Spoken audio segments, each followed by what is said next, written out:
বাজার ভিত্তিক সুদ হার চালুর ফলে দেশে মূল্যস্ফীতির হার কমতে পারে বলে মনে করছেন বিশ্লেষকরা। তবে এর ফলে বিনিয়োগের পরিমাণও কমে যেতে পারে বলে আশঙ্কা তাদের। অবশ্য ব্যাংকাররা বলছেন শিল্প খাতের প্রবৃদ্ধি ধরে রাখার স্বার্থে নমনীয় রাখা হবে এসএমই, কৃষি সহ ক্ষুদ্র শিল্পের সুদ হার। সামগ্রিকভাবে সুদ হারে এমন পরিবর্তন আসবে না যাতে বাজারে নৈরাজ্য সৃষ্টি হয়। রায়হান শোভনের রিপোর্টে বিস্তারিত। ওয়ালটন ফ্রিজ কিনে অনেকের মতো আপনিও হয়ে যেতে পারেন মিলেনিয়াল। সেরা পণ্যের সেরা অফার। 2020 থেকে 2023-এর মাঝামাঝি সময় পর্যন্ত ব্যাংক ঋণ ও আমানতের সুদ হার স্থির ছিল 9.6। গেল বছরের জুন থেকে যা তুলে নেওয়া হয়, প্রবর্তন করা হয় স্মার্ট সুদ হার। দেশে বাড়তে থাকা মূল্যস্ফীতির নিয়ন্ত্রণের লক্ষ্যেই এমন উদ্যোগ নেয় বাংলাদেশ ব্যাংক। এতে সুদ হার উঠে যায় 13.5%, কিন্তু তাতেও কমেনি মূল্যস্ফীতি।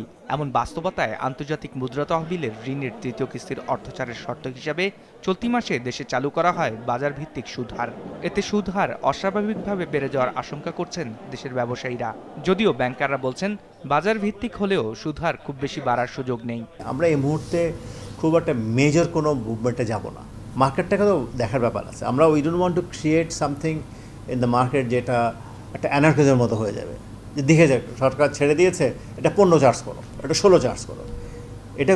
এটা কিন্তু আমাদের মধ্যে পড়ে। We also need to act responsibly. আমরা যেমন চিন্তা করছি 14 বেশি চার্জ করা যাবে না। আমরা চেষ্টা করছি যে এসএমইতে, এগ্রি ফাইন্যান্সিংয়ে, ইন্ডাস্ট্রিয়াল ট্রেড, এটা যেন এটা রেট যেন কম থাকে। কারণ আমাদের দেশে যদি আমরা ইন্ডাস্ট্রিয়াল গ্রোথ চাই, আমাকে কিন্তু খুব হাই করা যায়। সো ওটা হচ্ছে মেইন ইম্পর্ট ওখানে। প্লাস আমরা SME is very important for any economy হতে পারে। অর্থনীতিবিদদের মতে সুদ হার বাজার ভিত্তিক করায় মানুষের ব্যাংকে টাকা রাখার প্রবণতা বাড়বে। এতে করে কমবে ব্যাংক বহির্ভূত টাকার পরিমাণ, যা টেনে ধরতে পারে মূল্যস্ফীতির লাগাম। তবে এর প্রভাবে কমতে পারে বিনিয়োগের পরিমাণও। মানুষের একটা প্রবণতা থাকবে যে ব্যাংকিং সিস্টেমের মধ্যে টাকাটাকে রাখা, এক নম্বর। যেহেতু সুদের হার বেড়েছে, তার ফলে যেটা হবে যে হয়তো বাজারে যথেষ্ট পরিমাণে যদি আমাদের টাকা না থাকে, তাহলে আমরা দেখতে পারি যে মূল্যস্ফীতির উপরে হয়তো একটা নিম্নগতি একটা প্রভাব থাকবে। এটার সঙ্গে আরেকটা জিনিস হবে, যেহেতু সুদের হার বেড়েছে, যারা ব্যাংক থেকে বড় করে ব্যবসা বাণিজ্যে বিনিয়োগ করেন, তাদের জন্য কিন্তু বিনিয়োগ করাটা একটু কঠিন হবে।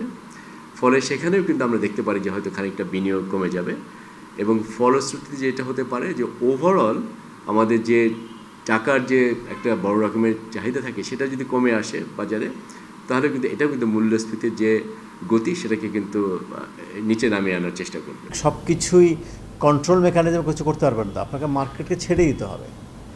আপনি যে বাচ্চাটা হাঁটতে শিখছে, সে তো পড়তে পড়তে কিন্তু সে আলটিমেটলি হাঁটবে। সো আমার কিছু মেকানিজমে কিছু কিন্তু হয়তো সমস্যা হতে পারে, কিন্তু আলটিমেটলি কিন্তু উই হ্যাভ টু ম্যাচিওর। আমি তো সারাক্ষণ এই সাবসিডি সাপোর্ট নিয়ে থাকতে পারবো না।